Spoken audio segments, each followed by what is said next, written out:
நிறைய இருக்கு போறோம். இந்த இடம் வந்து கிட்டத்தட்ட இந்த சென்டர் கட்டி எத்தனை வருஷம் ஆகுது. 40 ரூபா கொடுக்குறோம் மூட்டைக்கு.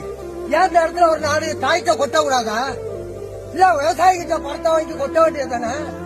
லாரி வந்து நெல் எடுக்க முடியாதுங்கிறாங்க, ரோடு சரியா இல்லைங்கிறாங்க. அதனால கவர்மெண்ட் தானே பராமரிக்கணும். பேசுறாங்க, நியூஸ்ல பேசுறாங்க, முதலமைச்சர் பேசுறாங்க, எல்லாம் பேசுறாங்க, உணவு அமைச்சர் பேசுறாங்க. இங்க என்ன நடக்குது? இங்க விவசாய சந்தையில் அடிக்கிறோம் முறைச்சு. நான் வந்து மொத்தமா வச்சுக்கிறேன் கோயில் பங்கு.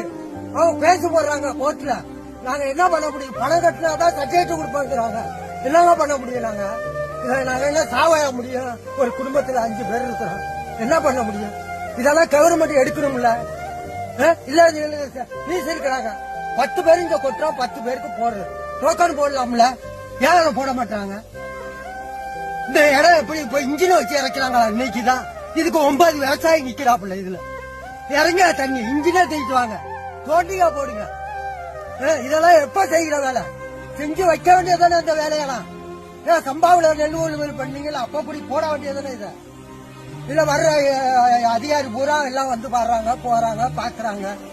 அதெல்லாம் செய்ய வேண்டியதானே.